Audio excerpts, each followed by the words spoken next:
All the negativities we see around the world, the wars, political situations, as well as individual, are from the ego. When we are depressed, when we are negative, when we are fighting, when we are angry, in a very state of agitation and anxiousness, we are sending out negative energy. And that negative energy is food for astral beings. They live off this. They need that energy. Therefore, they are interested in creating chaos, strife, wars. Planet Earth has got this brown aura now of all its negative karma. And there's a reason for it. It's our time to wake up. Once we understand who we are, divine beings, got the whole universe working with us. We align with that universe, with divinity, with God. We are much stronger than anything else. And we're from this feeling of unity, harmony, and peace for the good of the whole and not for the good of myself.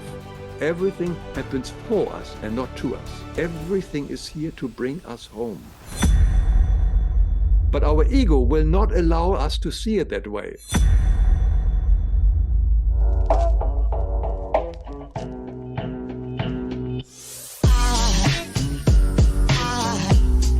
Aside from my soul.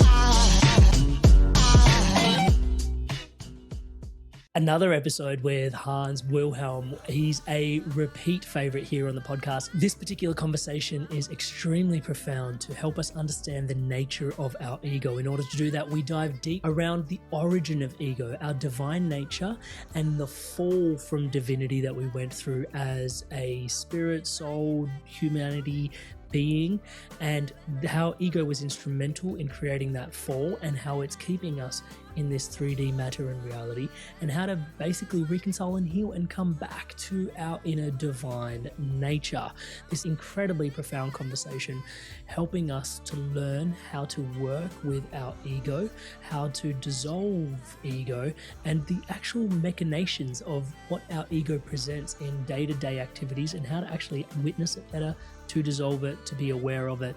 This is an incredibly powerful conversation if you want to understand how to better your relationship with yourself. Raise your vibration is something that is thrown around in spiritual circles quite a bit, but I think this is a deeply grounded conversation on understanding that your ego keeps you in a lower frequency and how to actually release the hold of it so that you can actually come back to your divine nature in many ways. And in there, maybe it is appropriate to say this is a conversation that will help you to learn how to raise your vibration.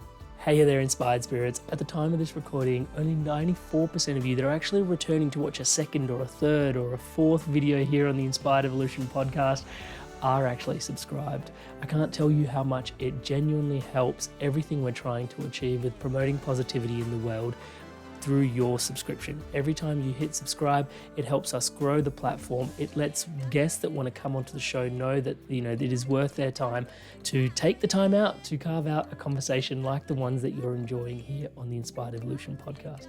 My personal commitment to you is, as the show grows, more and more quality, more and more conversations, richer and richer things will flow around here. That is my absolute commitment to you, to be completely transparent as we grow. And when we finally get to that 100,000 subscriber mark, currently we do 2 episodes a week.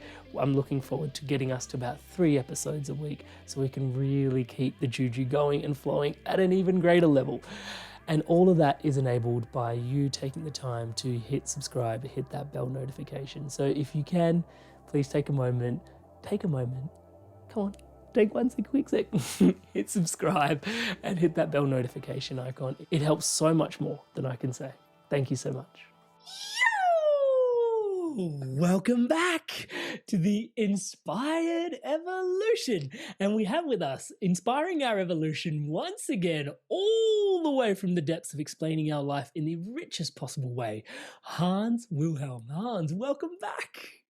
Thank you so much. Thank you, Amrit. Delighted to be on your show again. It is such a pleasure to have you here. For those that are tuning into Hans is, I said this again, repeat offender, but it definitely it is not an offense to have you. It's such a blessing to have you here. For those that don't know Hans, okay, let me quickly do the honors. By day, he is one of America's foremost author illustrators of children's books. And when you start feeling into Hans's work, It is such an inspiration to feel that his work and this frequency is actually reaching kids all over the world. There's over 42 million books that are in print as of this time. Many of his books have been translated into 30 different languages, and some of them have become successful animated television series that are enjoyed by children all over the world. And as usual, today he's here for the work that he does by night, which are his short videos, which he creates on the spiritual laws of the universe. And as always, these conversations that we've had with you have been so well received here on the Inspired Evolution podcast. Hans, thank you so much for being here again with us. Thank you again. It's great. Let's have a lovely session. Yeah, it's always interesting to see where these conversations go. Today we've got a bit of a loose thread and an agenda around ego and where, like, the purpose of the ego and, you know, what it helps us navigate. Because as in the spiritual dimensions, people talk about healthy ego, people talk about the challenges with ego. Some people say the ego is the enemy. So there's all this noise around the ego.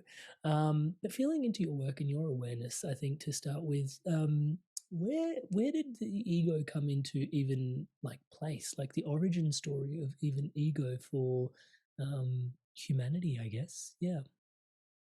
Yeah, that is an interesting question, which I try to answer in my video. Before I started, I like to mention that I have zero interest to convince anybody and tell them this is the only way to believe and this is how it is. This is my understanding of the spiritual path, which I have studied for many, many years now. And for me, that it works for me. This is what I believe, and I'm happy to share it and see if it works for others too.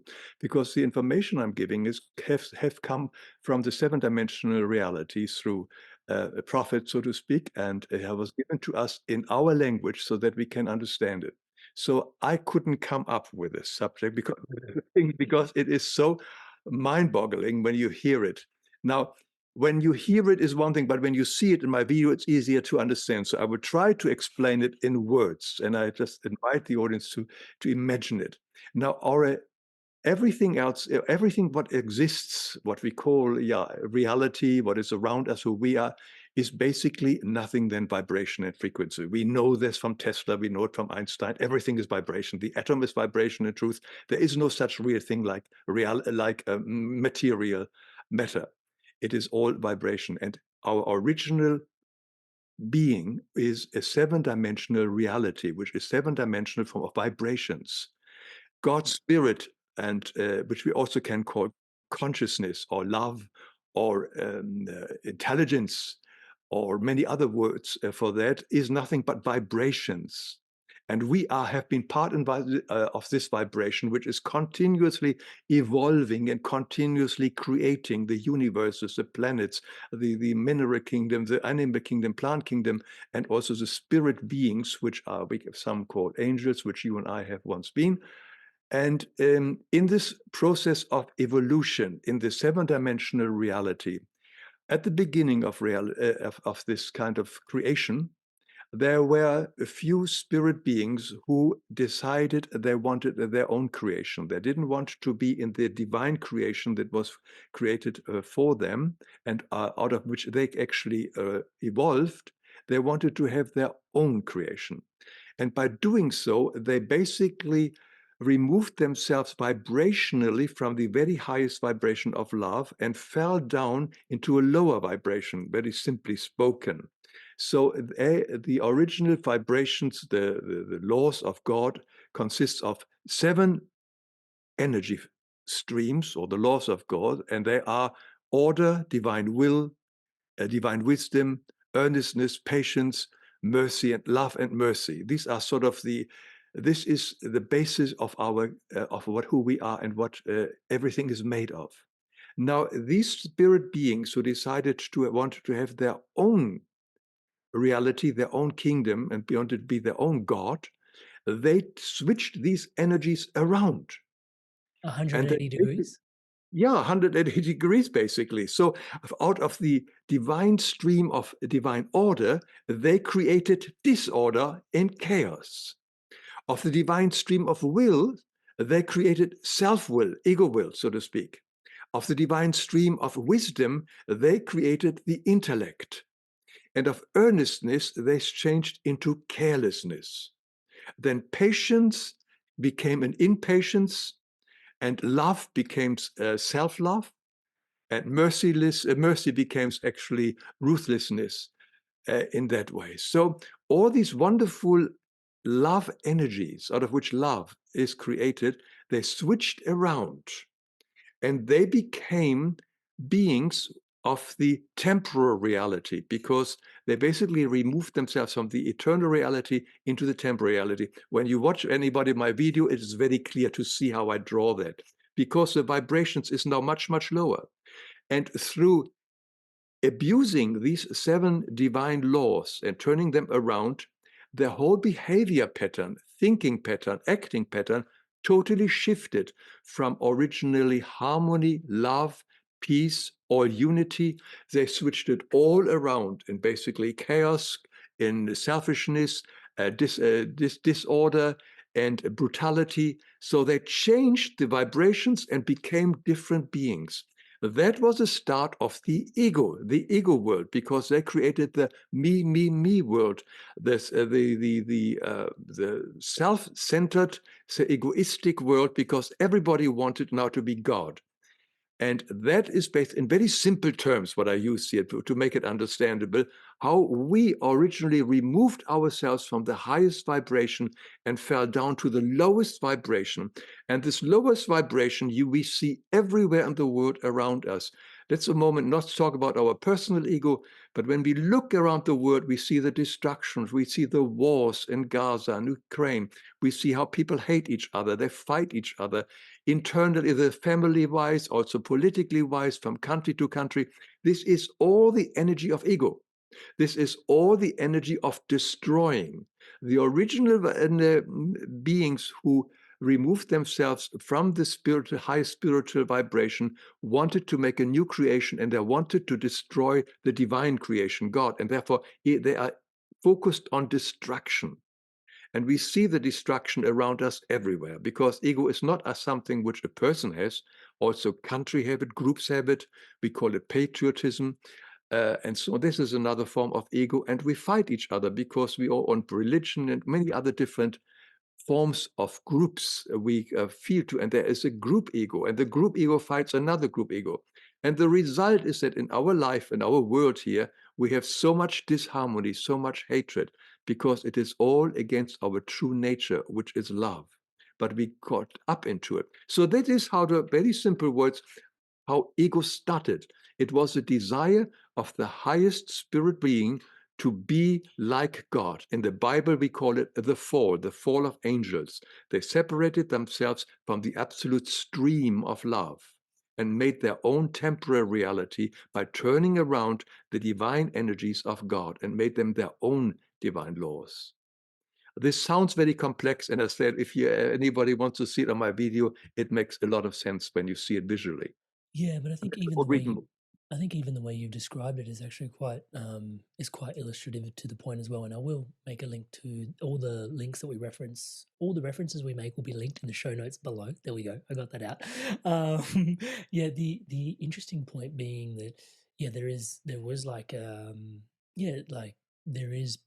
a reality where everything is divine and perfect in harmony.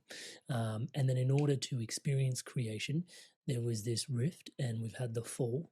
And in this temporal reality, we've then got this ego that helps us, is part of the dynamics of being part of this temporal reality to interface. And like you said, I think it's really interesting, especially in modern society, because as we start moving into more and more spiritual awarenesses, I think more and more people are generally waking up. I generally feel I might be wrong. It might just be the echo chamber that I'm involved in, thanks to the podcast. It seems like more people are generally waking up. And these questions are emerging in terms of, what is the purpose of the me? And it's interesting to hear that, we have these 7 divine dimensional, these 7 divine sort of our inherent spiritual nature. And then we have these 7 different points of our ego nature. And you can often see that even within the individual, there's this conflict that we have between the two. Sometimes we even want to be merciful, but we sort of don't believe that it's, right to be altruistic and it's important to punish somebody. You can almost feel that dance in between the two. I'm sure you feel this within yourself to some degree as well. The the challenge of modern living, and I guess the question being around reconciling our spiritual nature to our ego nature. Is the lifetime that we've got here on earth in many ways an opportunity to come back to our divine nature? And is that the work that we've got to do, is then to try and soften the propensity or the momentum of these natures of the ego? Like, how do we start to work with some of this? Hey, you're Inspired Tribe. I want to take a quick sec. I wanted to share something today with you that is really dear to my heart, and it's actually what keeps the entire ecosystem around the Inspired Evolution thriving, my one-on-one coaching. So it's basically coaching that helps you live a spiritually aligned life. I coach people from all different types of walks of life. That these people are leaders and they're looking to have an incredible spiritual impact in the lives that they're leading for themselves, and then also lead in alignment to their values. Now, you don't have to take my word for it. Here's a few people that have also transformed through my coaching, and here's what they have to say. Amrit is a fantastic coach. In a few sessions, he got to a depth that I'd only experienced before working with certain medicines. And he's gone through a lot of the struggles that you're probably facing. Then my corporate banking job wasn't really doing it. You feel like you're not making progress towards your goals. And Amrit's been a really strong, supportive figure in my journey. I'm more in control of myself. I'm kinder to myself. I actually have that vision and a purpose. I do feel like I'm a better version of myself already. Amazing energy. He was easy to talk to, which made me easy to trust him. Working with Amrit at 9 o'clock on a Saturday morning, and really I was bouncing out of bed. Whenever I get off the calls with Amrit, best money we've ever spent. I would not recommend him because I don't want everyone to know about him, and then I won't be able to book him. If he gets too busy, I won't get my turn. I would say absolutely. There's no way you can work with Amrit for a period of time without being transformed. So if you're considering him as a coach, do not hesitate, because you won't be disappointed.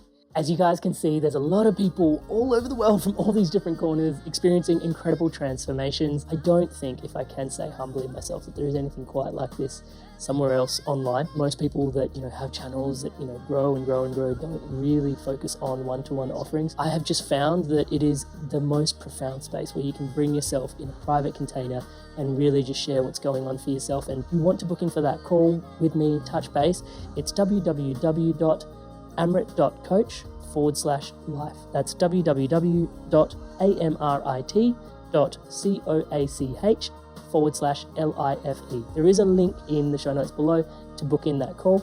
And yeah, if you want to take your journey further, if you want to dive in deeper, and you really want to live a spiritually aligned life, if it's for you, please do check it out. And without too much further ado, once again, for your spirit, for yourself, today's podcast.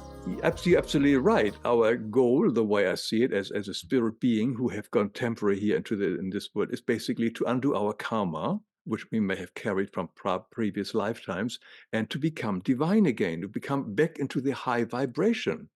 And the tools for us in the Western world are very simple. There's nothing unusual. It is the 10 Commandments, which anybody knows, even not necessarily Christian. And then there is the Sermon on the Mount, very clear, where Christ gives exactly the meekness and love and helping others and serving others. And the Golden Rule, which is in every culture. So these are very simple tools how we basically can wake up and undo the negativity. So it's no secret. We don't have to join any religion, any rituals or anything like this. Just by living these very simple divine instructions which have been given to us, we can slowly move ourselves away from our self-centered me, and understand that there is a whole here of which we are part. There is a unity. And we make our decision for the whole and for everyone, not only for ourselves. And we see the connection with everything when we identify with whom we truly are, this divine spirit being. Then our decisions, our thinking, our actions are automatically different. But unfortunately, in our day-to-day life, we forget about who we truly are. We immediately identify with our ego because our ego is always reacting very quickly to whatever comes to us. And we forget who we truly are. But a bit of practice, a bit of exercise helps us to step back, take a two breaths, and says, whom am I right now? I mean, the question is, who am I? There is the answer in that one. And when we realize who we are, that we are part of this enormous divinity, then we also are realizing that we have enormous strength and power to overcome and not do the things which our ego wants us to do. Because even that question, who am I, can be hijacked by the ego, right? When you ask, who am I? There's an I that sometimes is very ego-oriented. It's like, okay, so I'm going to achieve this, and I'm going to do that, and I'm going to be this, and I'm going to be that. And then there's but who are you beyond all of that as well? With the who am I? You know, why am I here in this time? And it's interesting watching the propensity that the ego has to, just find its way into these really interesting places that we have. Because even in the, I've put my hand up and be like, I've been guilty of this. I've noticed this before. It's like judging others for their approach to life, and just going, oh, I'm not sure that's the most constructive way. And then noticing that actually they're on their path, after a while, and going, oh, they're completely entitled to their path because they're a soul on their own journey. But there have been moments where I've suffered from spiritual ego. I would definitely admit that. And it's interesting watching just how, it's, I don't want to say tenderly, but it does have like these tendrils to it, the ego. Like it sort of creeps into these cracks and crevices, into all these different spaces, even as you try to evolve your awareness. And, I think you describing the fall is a really beautiful point to carry in this conversation, because it's almost, I hear people say this a lot, like raise your frequency, raise your vibration. And it seems somewhat, I don't want to say superfluous, but wispy. It doesn't seem like something tangible. But when you start to describe it in this particular conversation, it starts to make a lot of sense to me, this raise your vibration, because it's almost like us doing the work on softening our ego and raising our vibration back to the original 7 divine elements of our nature, our divine nature, then goes, oh, okay, like I sort of see the point in us, recovering from the fall, almost like doing this healing journey individually and collectively, would you say?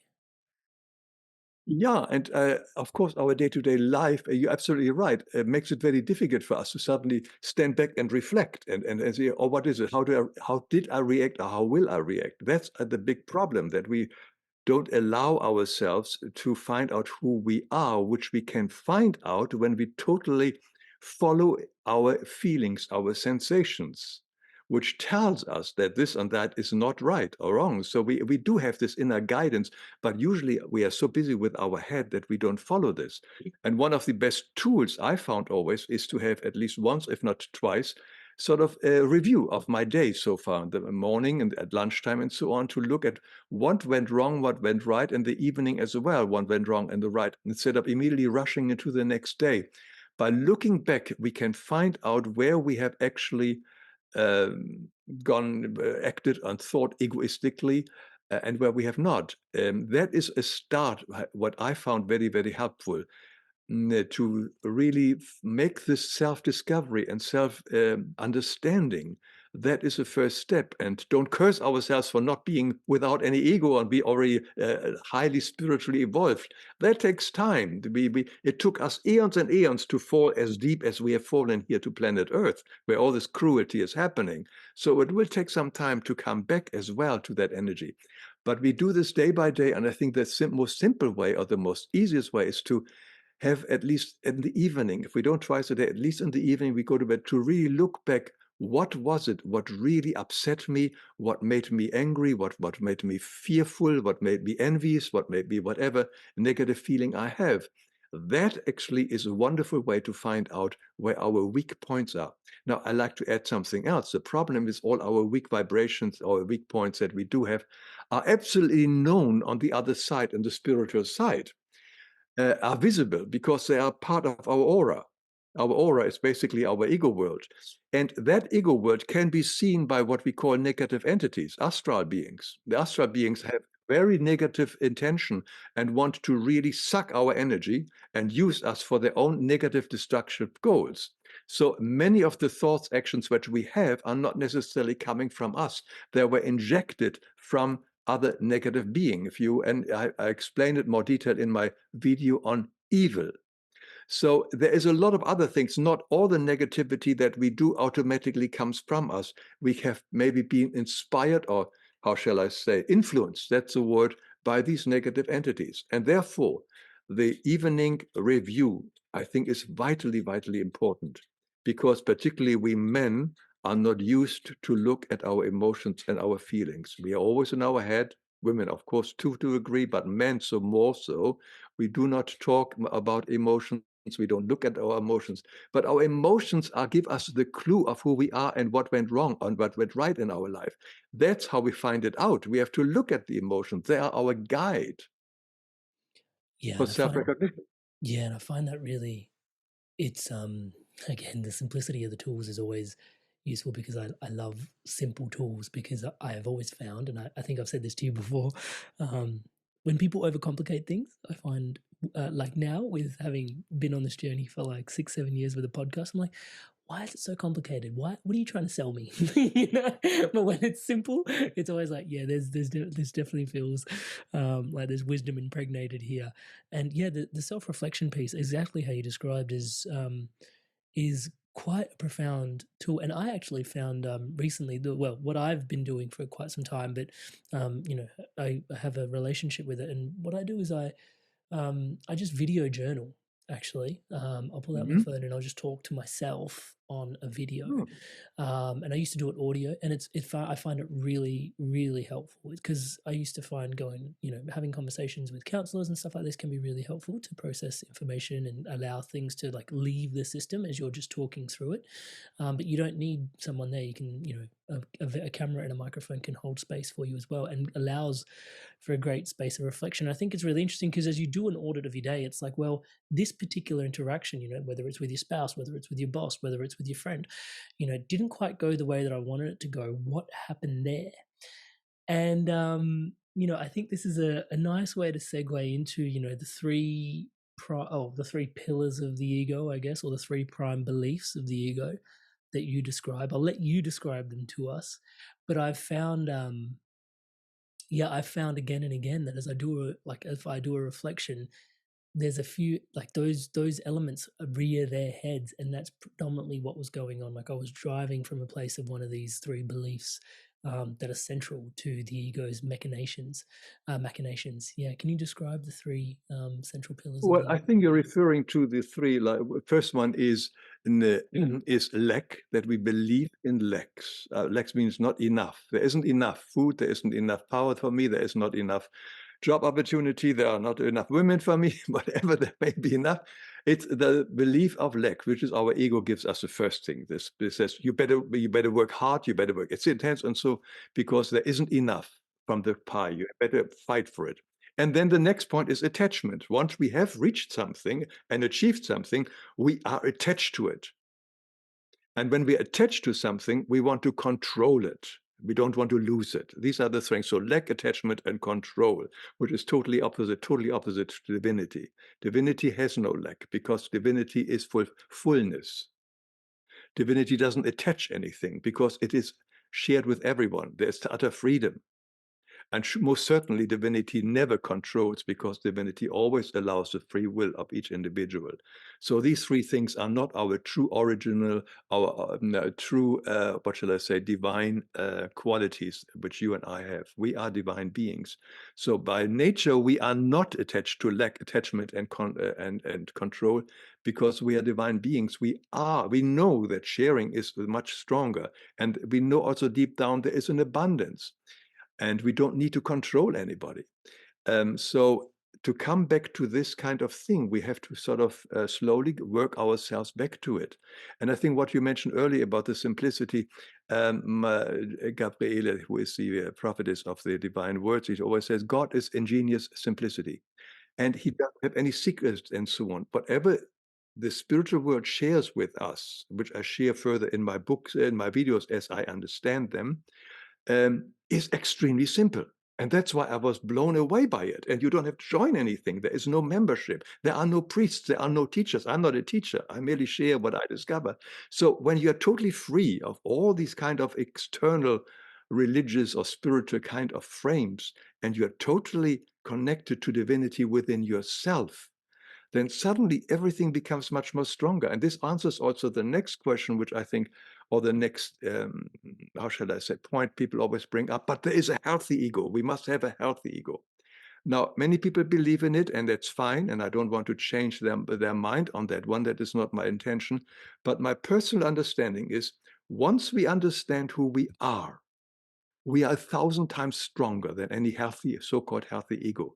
Once we understand that we are divine beings, that we have got the whole universe working with us, for us, if we align with that universe, with divinity, with God, you ever may call it, we are much stronger than anything else. And when we make our decision from this feeling of unity, harmony, and peace for the good of the whole, and not for the good for myself, we don't need a healthy ego. We are just our true self.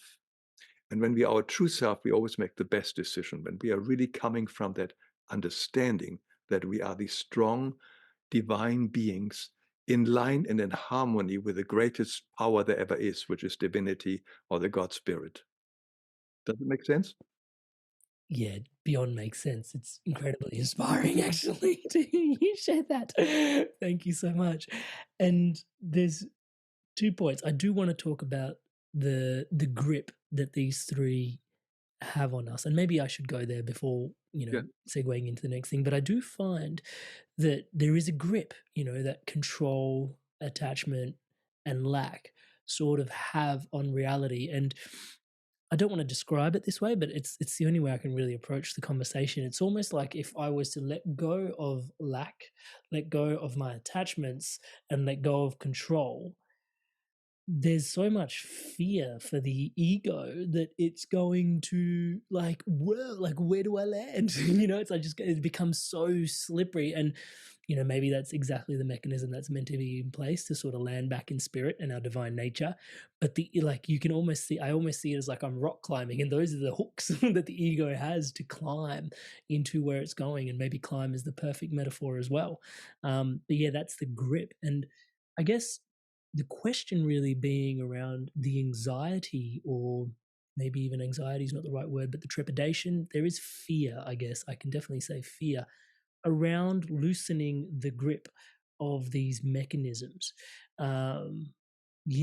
Inviting us to do that work. And, then, because, some of our everyday being is actually anchored into a center around these, let's call them neuroses of the ego, I guess, in these 3 pillars.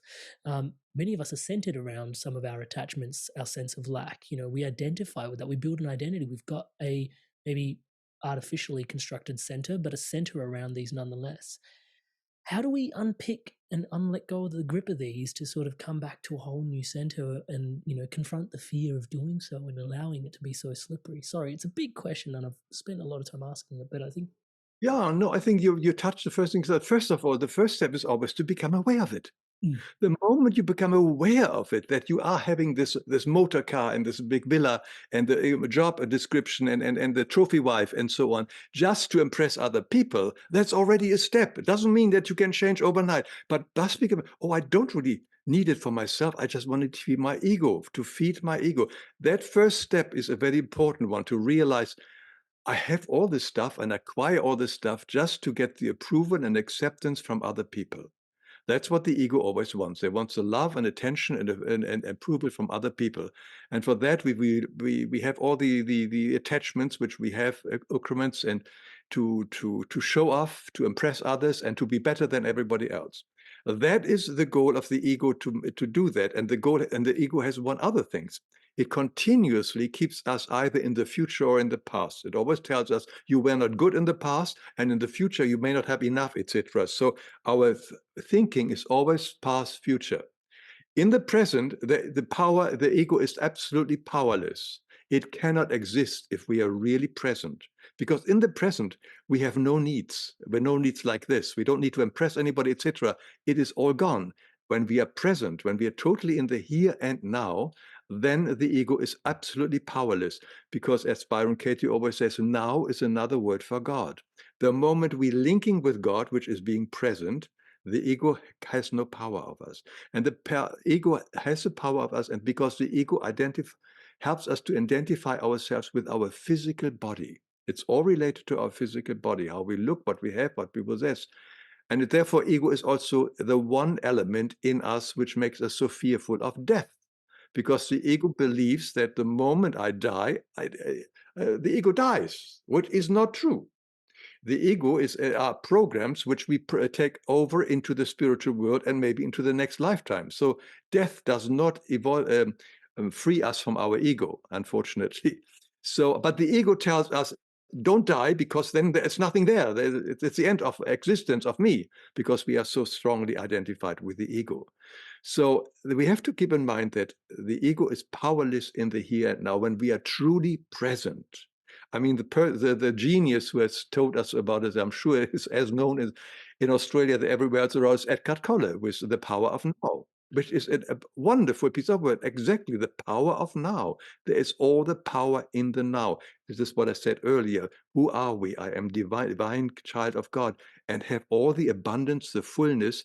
But once I can only access it in the here and now.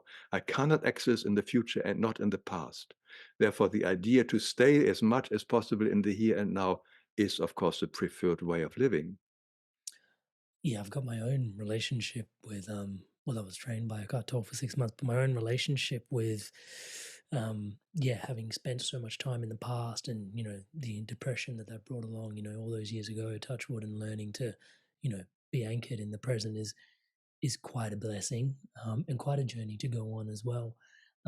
But for those people, just to sort of, fill in the conversation, Hans, for those people that are listening in and, feel like, it's important to, reflect on our past, and it's important to be able to look into our future. What do you say to that conversation? Just so we can, find the place for where that actually does belong.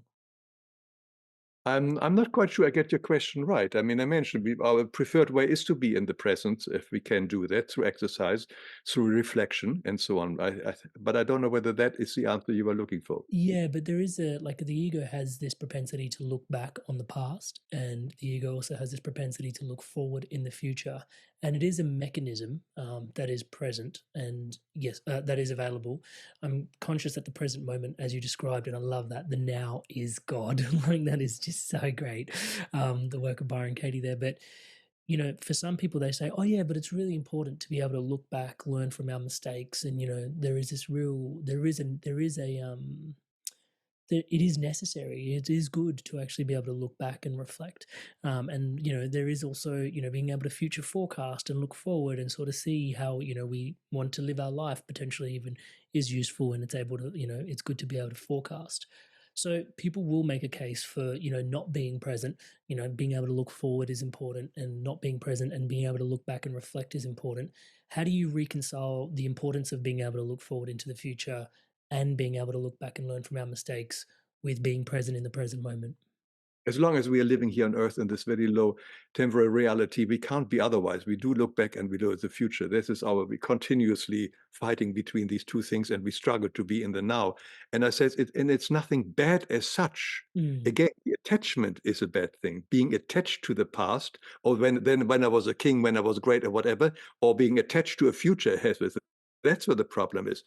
So, as I said earlier, the reflection of our action and our feelings throughout the day in the evening preview is a very helpful tool. So there is nothing wrong by looking back what happened during this day, or what happened in my last 10 years, what happened in my marriage, etc. So reflective is absolutely powerful and necessary.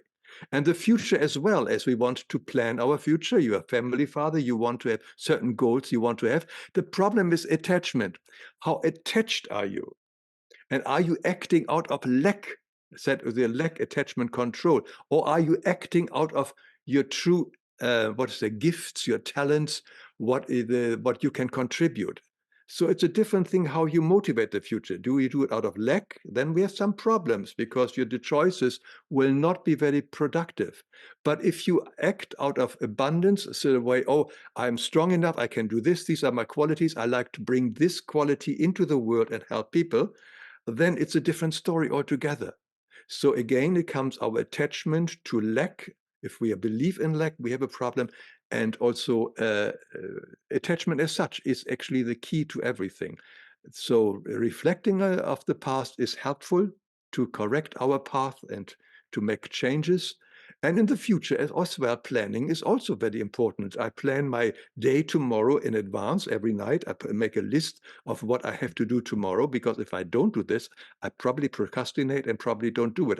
For me, I found out writing a little note of what I would want to achieve tomorrow has been a very helpful tool. So there is nothing wrong to look into the future and in the past. The problem is only our attachment. It's like with everything. It's our attachment to everything, which gives us which binds us, because that is binding, and the ego always binds.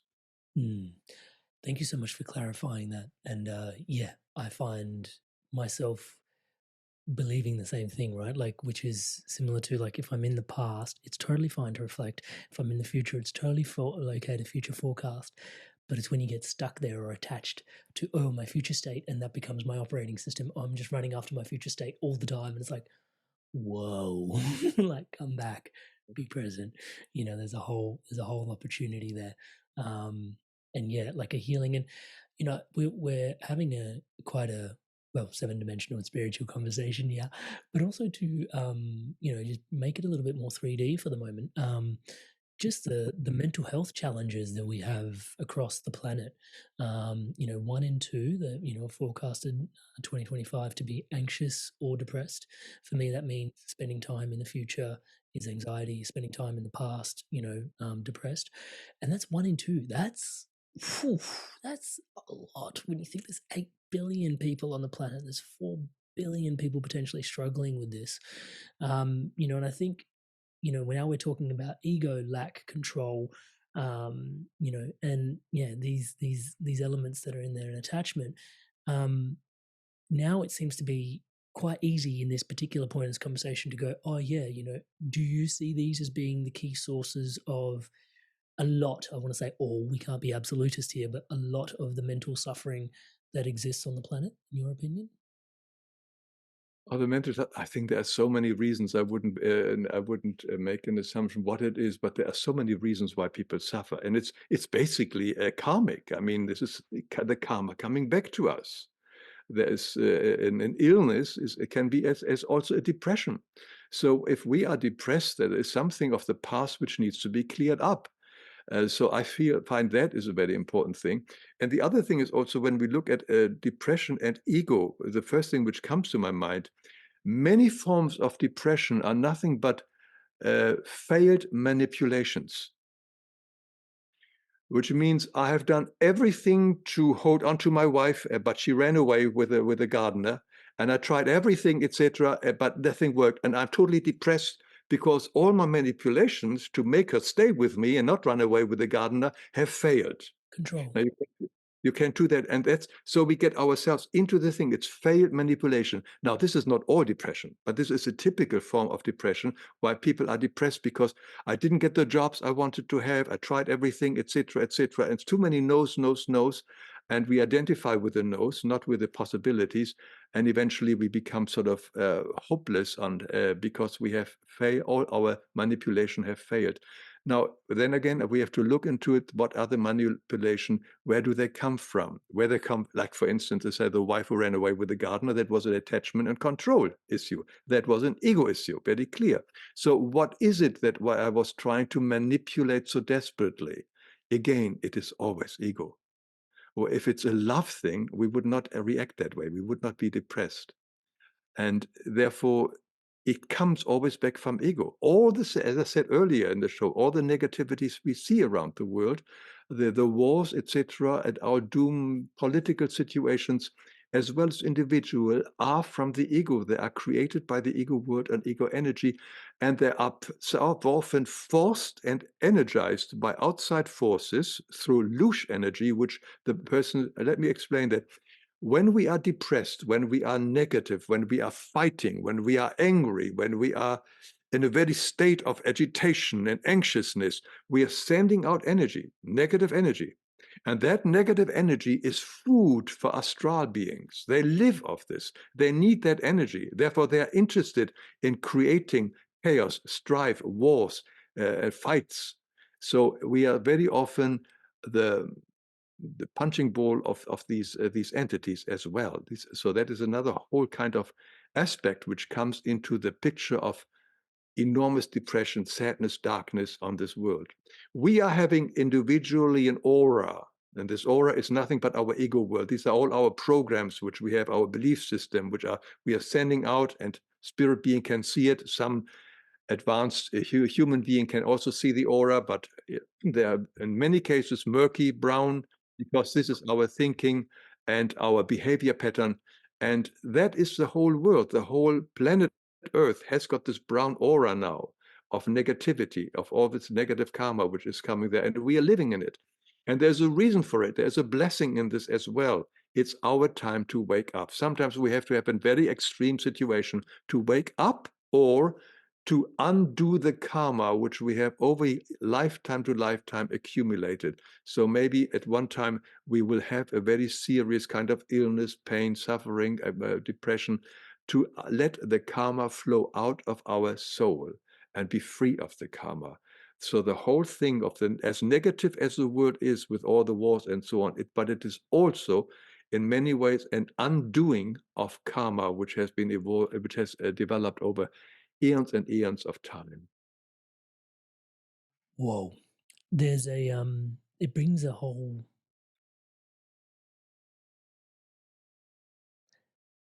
encouragement is the word I'm looking for. It brings a whole encouragement to, try to not operate from some of the ego's machinations, and rather from, your divine nature. Because as you mentioned, there's multiple layers happening and working in effect at any given time. And oftentimes we feel like, oh, if I just, maybe I'm just satisfying the craving of my ego in this particular point and it's okay. But it's like, yes, but that's also has its own momentum. It's building a propensity in a certain direction, as opposed to, okay, like if I can just work with this at the moment to sort of see what the divine nature of this is actually calling through and trying to work through that. It may seem like quite a small and subtle shift that you're making, but when you start to think about the ripple effect that has consequentially for yourself and maybe even the collective, it actually starts to weigh in a lot heavier. But heavy is not the right word because it's lighter, more light. But I think, is that safe to say? I think it's an excellent idea. But as I said earlier, most of us are not trained to do this reflective thing when we do something. We are usually in a reactionary kind of mood. We are not responding. And it's actually, we are defining ourselves through our responses. And most of us are reacting sort of, there is somebody hitting me or somebody hurting me, I immediately punch back. This is sort of, we don't sit there and reflect. And that's why I say, it does help to start maybe with the evening review, to have a look at what happens, and maybe next time I act differently with my brother-in-law, etc. It can be somebody else you always interact with, but this time you blew up, but tomorrow you will see him again, and maybe then, because of this reflective moment you had in the evening, the next day you will interact differently with him. So I believe very strongly that is the other tool. The other very important tool which the divine world gave us as well, and it's an old saying as well, but we need, as I said, it is a simple tool, but it's a very effective tool. Whatever negativity we are facing, may it be an illness, may it be a depression, may it be a loss, may it be whatever it is, and our ego says, oh, baby, that's the end of the world. Look for the positive in the negative. Or as we say, look for the silver lining in around the cloud. But nothing can exist without the energy of divinity. Even the most negative situation and character and person is only alive because it does have the energy vibration of divinity in it. And if we focus of divinity in that thing, of the divine point, of the positive thing, of what could probably happen through this event, which is positive for us, so that I maybe become free of something and make a new direction in my life. When we focus on the positive, we immediately change our own vibration, and we immediately get strength from the now, from divinity, from the presence. So I would say always look for the positive in whatever happens to us, because there is an instant way of vibration that comes in us. And when we do that, the next step, if possible, and I've made a whole video on this one, be grateful for it. I know it's very tough when we are very sick and when we are sort of losing our job and partner, whatever, to say thank you. But in the end, when we have gone through this whole thing and we look back either in this lifetime or when we make our life review, when we move over into the higher spheres. Well, it had to happen, and it was all for the good, because everything, as Byron Katie says again, happens for us and not to us. This includes our depression. It includes this, the person we have lost, the job we have lost. It is all for us. Everything is here to bring us home. But our ego will not allow us to see it that way. It immediately says, oh, you're losing something. You're losing a partner, a job, your health. That's bad. Not telling you that maybe this may be the step to more freedom, to make new choices. So the ego is very attached to what is and what should be in the future. You mentioned reflection a couple of times in this conversation, and following the work of people that are walking a more conscious path, let's just put it that way, or a more aware path than potentially, being consistently obstructed by the ego. Maybe even suffocated by the ego is an appropriate term. Often referred to, and you've used the word reflection versus reaction. And, when you start to reflect, there's this connotation of the witness, and spending more time in a witnessing state. And obviously, to walk around in the witness 24/7 starts to overwhelm the ego as a how do I control that? Your threat. But yeah, there's this, I guess it's a body of work that I've been working on, touch wood, for myself for a while, is how to spend less time engaged in the machinations and to just witness the machinations as they emerge. And I'm conscious that it's not, I don't want to say, I'm intermediate at this and there's a beginner path, but I don't think it's for the beginner to sort of say, oh yeah, I'll just step into this witness all the time. But trying to be in a space of witness, I've noticed some really interesting things, because the witness also, in the space of witnessing things, it gives you the opportunity for things to just somehow drop and dissolve as well. There are some really profound pieces that witnessing holds in my own experience. But I guess for us to just open up the conversation with yourself around, maybe you've got a different terminology for it, like witness consciousness or witnessing, and just being in that, I don't want to say ever-present state of reflection as things are happening, but working towards that to some degree. I call it the witness. Does it make sense? Can you articulate? Oh yeah, I know exactly what you're talking about. I wouldn't use that term. I don't use that term in anything, but basically being self-observant. Yeah, to discover yourself of who you are, which is basically can be the witness, a third kind of entity to look at you and your interaction with other people. I think the witness is a wonderful thing, and I tried it many times as well. When I read for the first time, it didn't stick with me. That's a problem for some reason. But that doesn't mean it didn't work for me. But I just feel more in the right now.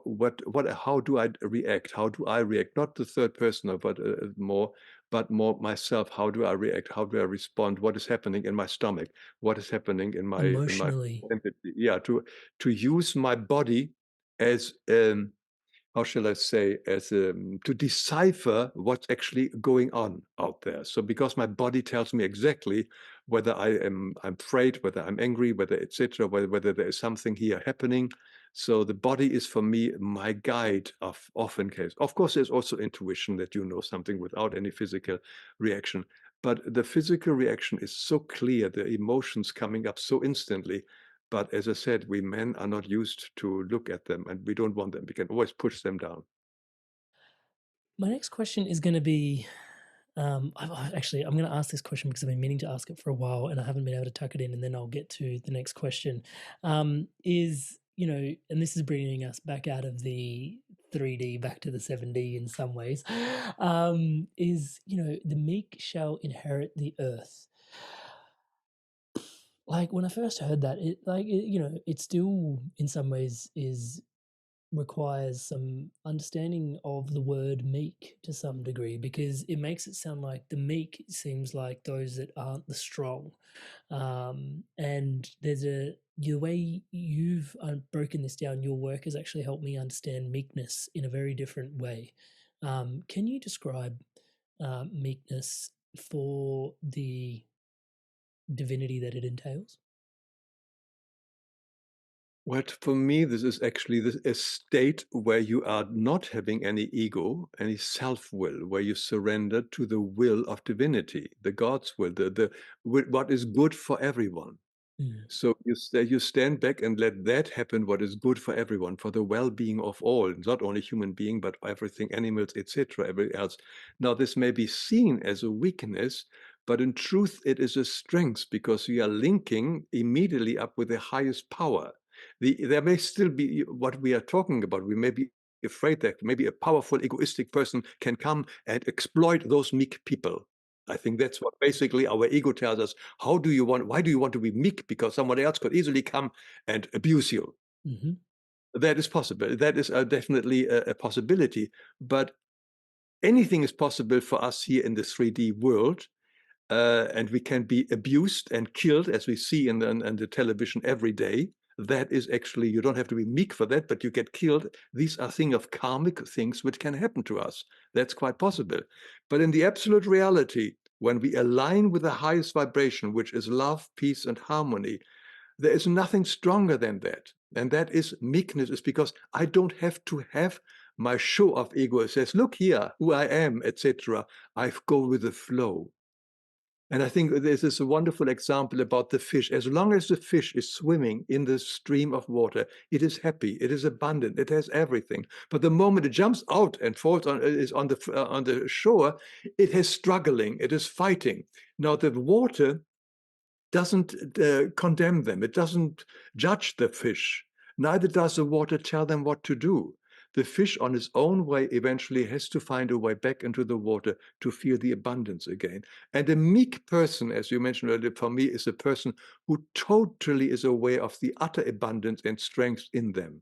They may just not show that strength in how our ego usually perceives a so-called strong person, because they don't need to. I remember, think about when Christ was before crucifixion, and he was at the court situation, when they asked him, who are you, and so on, and condemned him there to be crucified. He was absolutely quiet, meek. I mean, he could have the millions of angels or what help him, whatever you want to believe in, but he had all the powers, but he did the opposite. He stood there quietly, meekly, but because he had all this power behind him, and he knew who he was. He didn't have to show off to the others who he was. He knew, and he was connected to that tremendous energy, what we call God. And that, I think, is the meekness. A true meek person knows that there's nothing that can happen to them if they align with that power. As you were describing that, what's present, and I'm hearing in the back of my head, is also when Christ was being crucified on the cross, it wasn't a, forgive them, God, for they know not what they do. There was no angst. There was no anger. There was no charge. Right. There was no yelling. Right. It was this, solemn prayer, humbly spoken between. We have the example of a perfect, the most powerful entity ever incarnated here, I guess, and yet in an apparent meek and unfortunately, the word meek has this negative connotation, but only in comparison to our worldly ego. Meek means, oh, anybody can exploit me. But no, it's not true. Yes, they can do stuff to it, like they did to Jesus, but there was a strength, but they were linked to the highest power. They were linked to the 7th dimension, whilst we are here still struggling in the 3-dimensional small little one. But they were with the 7th dimension. It says, who are you trying to fool? Basically, we would laugh at it if we wouldn't be so sad. But yeah. That brings me to my question that I was wanting to ask as well, which is ego, leadership, the world, the current state that it's in, because leadership and governance at the moment, seems to be driven heavily by ego and power. How can managing ego, in your opinion, lead to, I guess, more compassionate leadership? And do you think there is the world needs more of that, in your opinion? Oh, very much so. Yeah. I mean, no, we do need those leaders, and we had those leaders. We had them, and we may still have them, but unfortunately, they're not showing at the moment. We had, for a typical example, is Gandhi, who set millions of people free by not killing anybody. And another wonderful example, of course, is Mandela, who, when he came into power, that people all expected there would be a major bloodshed. The black people would rise against the white people. That was totally expected. And he came and he introduced the Truth and Reconciliation committees, where people actually had to forgive each other. Those who perpetrated, the others had to forgive each other, look into their faces and forgive each other. That was public on a stage. And everywhere around the country, he made these Truth and Reconciliation committees. And that, how shall I say, undid all the energy, that all the negativity was taken out. And there was no bloodshed as we had expected, because he was a true statesman, a true leader. So was Gandhi. Actually, in India as well. I don't know the prime minister, but there was only a few years ago an attack from Pakistan terrorists who blew up many hotel, a well-known hotel in Mumbai, I think.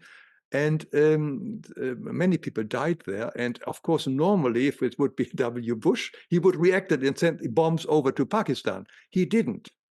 He stopped, he reflected and says, I'm not reacting like that. He sent later on his CIA kind of people over there and dealt with those terrorists in Pakistan. But he did not react. America reacted on 9/11 in a big way and made them huge war, killed millions of people. Oh, how dare you try to do something to me? And unfortunately, the leaders right now, which we have at the moment, and I don't want to list them, I think every viewer knows them. We don't have enough time as well. Have enormous egos, and out of their egos, they invade other people and other countries and so on, because it's an ego trip. As I said earlier, ego is not just for human beings. Ego is also for groups of people and nations. And that is the unfortunate thing. So we one ego against the other ego. And again, it fits into the video I explained right at the beginning.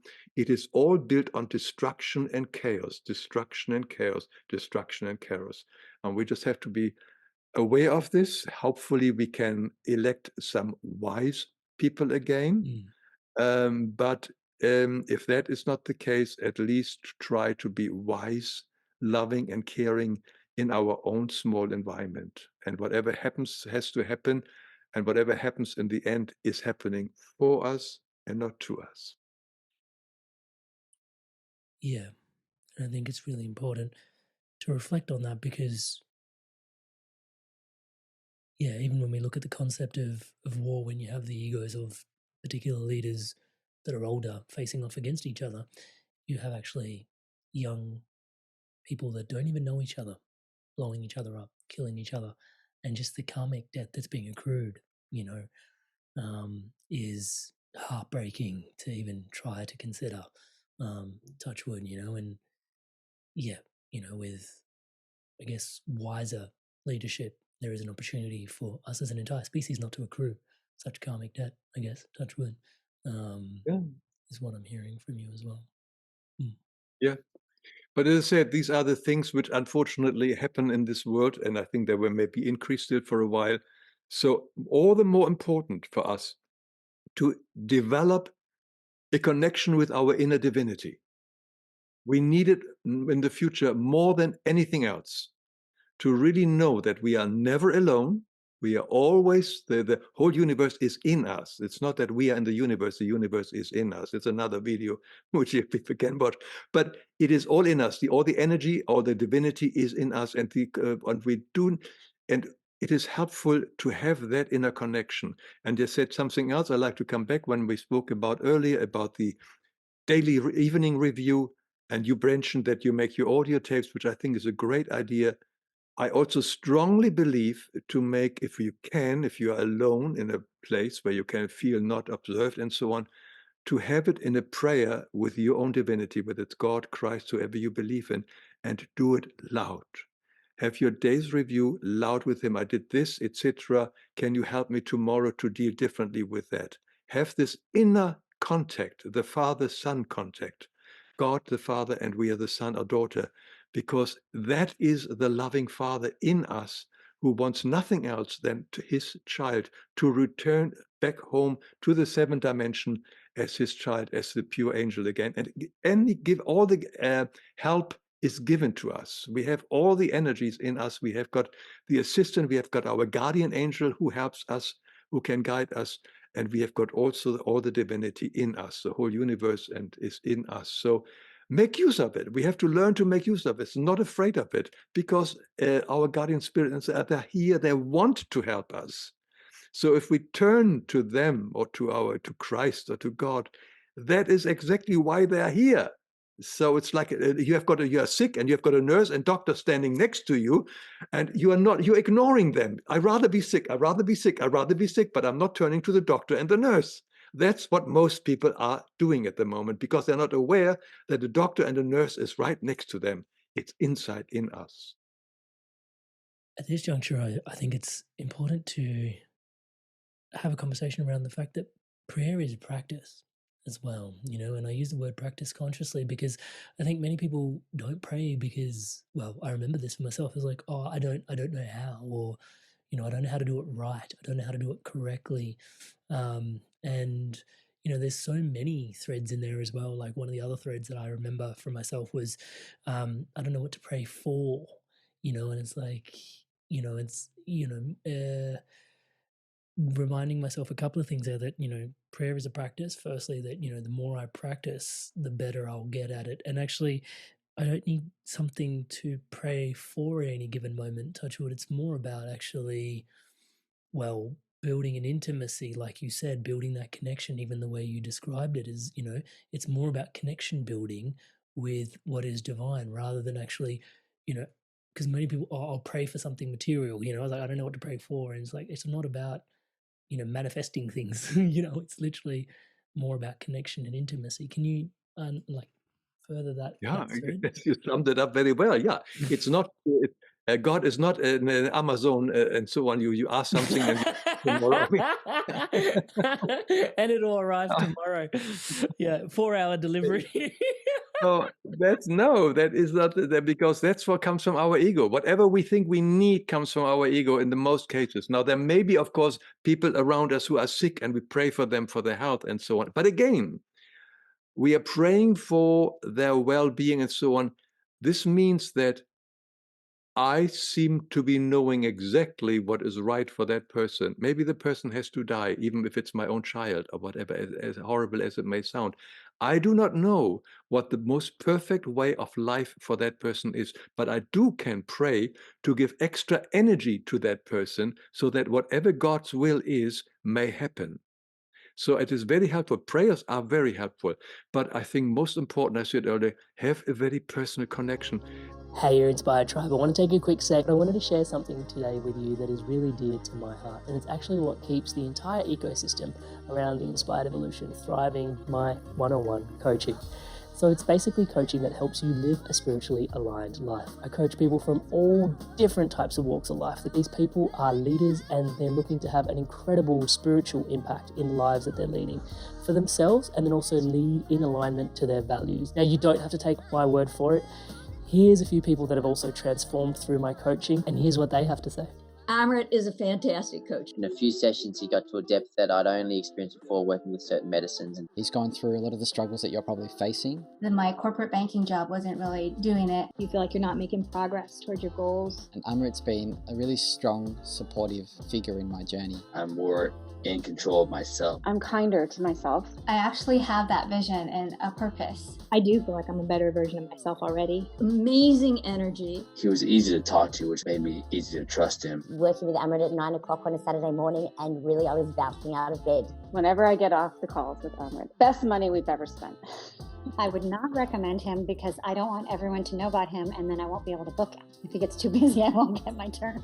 I would say absolutely. There's no way you can work with Amrit for a period of time without being transformed. So if you're considering him as a coach, do not hesitate, because you won't be disappointed. As you guys can see, there's a lot of people all over the world from all these different corners experiencing incredible transformations. I don't think, if I can say humbly myself, that there is anything quite like this somewhere else online. Most people that, have channels that, grow and grow and grow don't really focus on one-to-one offerings. I have just found that it is the most profound space where you can bring yourself in a private container and really just share what's going on for yourself. And if you want to book in for that call with me, touch base, it's www.amrit.coach/life. That's www.amrit.coach/LIFE. There is a link in the show notes below to book in that call.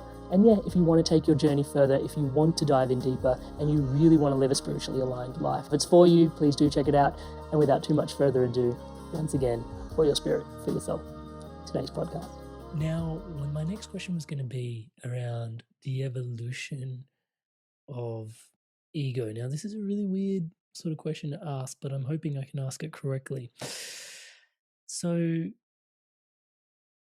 like human beings are evolving at all times. The name of the podcast is Inspired Evolution, and spirit, I'm sure, is evolving at all times. The dance of the universe, we say it's ever expanding, it's expanding, consciousness is evolving. The evolving nature of ego, I guess we've come to the point in the conversation where we really have reconciled the fact that from your awareness, and I'm conscious that's where we started the podcast today as well, is like you describing that this awareness is, for you and, for people to sort of feel into that. But there is ego at one end, which is, and then our divine nature at the other end almost. And yeah, there's an invitation to, reconcile back into our divine nature, but I'm sure our divine nature is consistently evolving. And so the ego is potentially evolving as well. Do you think our relationship with ego is evolving, and the advancements in technology and everything that's happening, future generations? I'm tuning into the younger generation. More and more people do seem to be, I want to say, more and more awake. But again, it might just be my echo chamber and my ecosystem that I'm in. But it does seem like people's relationship with ego is evolving, and the awareness around it is shifting as well. What do you think the evolution of ego looks like at present, or is it just what it is? And yeah, does my question make sense? Yeah, I guess, well, first, I like to believe that the ego, if the ego evolves, it evolves negative, downhill. It becomes stronger, more negative, like we see on the planet of Earth. Because the goal is destruction of the ego, total destruction of whatever has been created. So that is the devolution of ego from that point. I would not fight the ego. I would not, because fighting makes it just stronger. As I said earlier, we just live by the 10 Commandments, the Sermon on the Mount, and the Golden Rule. Don't do unto others what you don't want them to do unto you, or do to others what you want them to do to you. So that Golden Rule itself can guide us. Now, with regarding of technology and so on, advancing and so on, I have got a video on technology, and it is not what I would say what most people believe. The spiritual world has given us clear instruction that what we control, all this technical invention, telephone, cars, airplanes, are all clumsy copies of our true origin of spiritual being, created by our ego. And therefore, they are all creating negative side effects. Even the electric cars, which is now praised, we find out that all the lithiums create and so on, it makes so much more pollution than anything else. The reason is because our true nature is a spirit being. We can communicate with everything. We don't need a telephone. We can move by thought from here to there. For that, we don't need an aeroplane or a car. So our true nature is whatever our technology are giving us, the satellite, etc., our true nature already has it. These are all very basic three-dimensional substitutes. And we think they are great invention, but they are there actually, they harm us and they destroy the world, as we have seen. Look at the destruction we have made by the minerals, etc., and by the exploitation of the planet Earth, just to create all these cars, these phones, all the stuff which we consider is such a wonderful invention. It is all clumsy material which our ego has created because it cannot create the high form of who we were. We have it in ourselves to communicate and to be and move ourselves just by the power of thought. That is our true skills and our true origin. And that's where we return to. Therefore, I have a slightly different view about technology. Technology is actually here to bind us. Again, we identify with our car, our Apple phone, our Apple Watch, etc., whatever there is, and it all binds us. Instead of setting us free and says, forget this garbage, I'm going to now really be here in the end now and I don't need all this stuff anymore. And a lot of people do that already. They are going away. And you said there are a lot of young people in Germany, I read a article, they're already going back to the flap phones, with, very simple ones, without any text messages and so on. So they're making their life already easy. They realize how we were bound and enslaved by these technologies. It's fascinating to think, even just for a moment, how far technology and things like this has come. And I don't want to be the one that's demonizing technology in this conversation. It's definitely not the nature of this. But one of the things, you know, like I've read some really great books, because Australia is a very young country, 200 years young. And 200 years, when you think about if you ignore the people who lived there before for hundreds well, of this thousands. is the thing, right? And because Right. it wasn't called Okay. Australia back then, right? So it was this whole, and that Okay. was going to be my Okay. point. Because, if an average generation, let's say, is 80 years old, it's like three generations, yeah? Right. I know what you mean. 80, and then like three, Right. descendants ago, potentially, you've got this culture. And, tuning into some Indigenous elders, they were able to pass messages on the wind. And it sounds so like your ego mind just goes, oh, that doesn't make sense. How do you control? And it's like, there's a lack of understanding and all this sort of stuff. And you go, whoa, like our spiritual, like you said, we're connected to everything. And there was so much that was available. And I've read some of these books about how, even the kids, were able to tell where the ducks were a kilometer away just based on how the river looked down here. There was this interconnectedness when you were living with the land and in connection.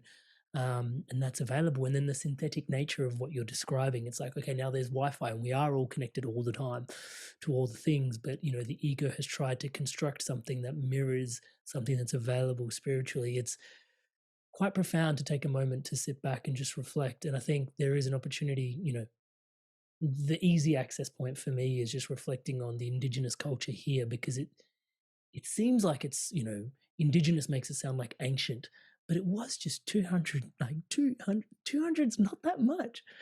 200 years ago, Yeah. Yeah, I mean, you have met truly, I'm sure, a lot of special people on your podcast who had certain talents like reading minds and reading auras and special gifts. And this was a common thing we all did at one time. But today it's only for very few people. So that's why this whole technology, which we think is so wonderful, is actually enslaving us. And not only enslaving us, it has also polluted the planet Earth to an extent which is virtually, it's a disaster. So that's the unfortunate thing. But I agree, I'm using Zoom like you are using Zoom right now, and I've got my cell phone and so on. We can't really live without it right now. But again, coming back to our ego, I said earlier, the problem is attachment. How much am I attached to it? Having it is one thing, and being a steward of it, that's fine. But saying this is mine, mine, mine, and don't take it away, then we have a problem. That's what the ego does.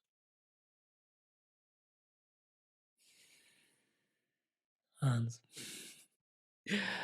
Wow, such a profound conversation diving into the nature of the ego. For me personally, just the big takeaway being, once again, in these conversations with you, just as a massive reminder of, just how much propensity, just the subtle shifts in our awareness can make towards, the karmic influence that we have on ourselves and the world as a whole.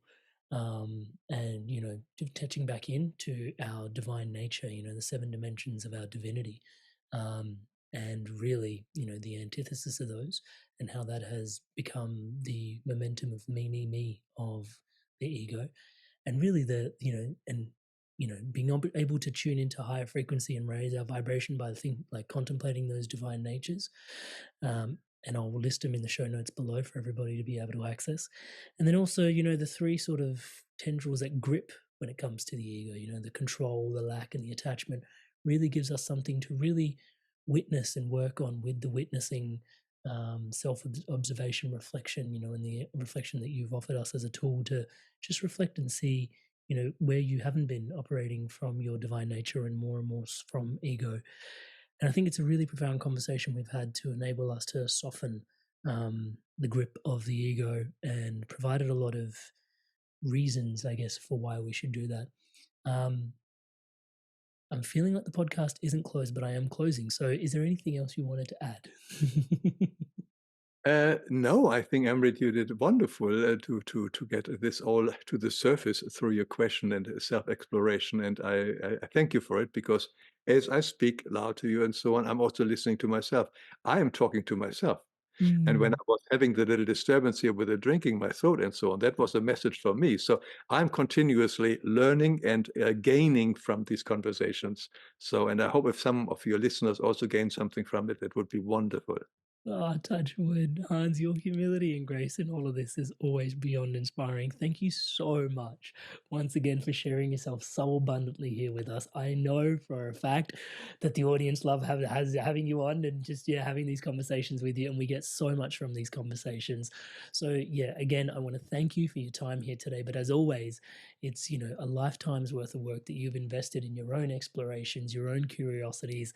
Your YouTube channel will be linked in the show notes below for those that want to go check out Life Explained and Hans explaining these mega spiritual universal laws and concepts in like short, very short bite-sized videos, which are super digestible. Snackable wisdom. I think that's for the first time we had the conversation. That's what we described it as. So that'll all be linked in the show notes below. But I think it also just I don't want to say too much about it, but also at the same time, it's rude not to acknowledge just the mastery that it takes to explain complicated processes with simplicity. So just really acknowledging you, Hans, for who you are and what you're holding and what you're creating for all of us here. And I really, really sincerely appreciate you for it. Thank you so much. Thank you, Amrit. It was an honor and pleasure to have been with you, and maybe we do it again sometime. I can't wait. Okay. Hey there, Inspired Tribe. You've made it all the way through to the end of another episode. Another one with Hans Wilhelm. If you're loving Hans's insights, here's the next best conversation for you to tune into. We dive deep on karma and the laws of the universe and where we get karma from, how we let it go and dissolve all of that. An incredible conversation here to inspire your evolution.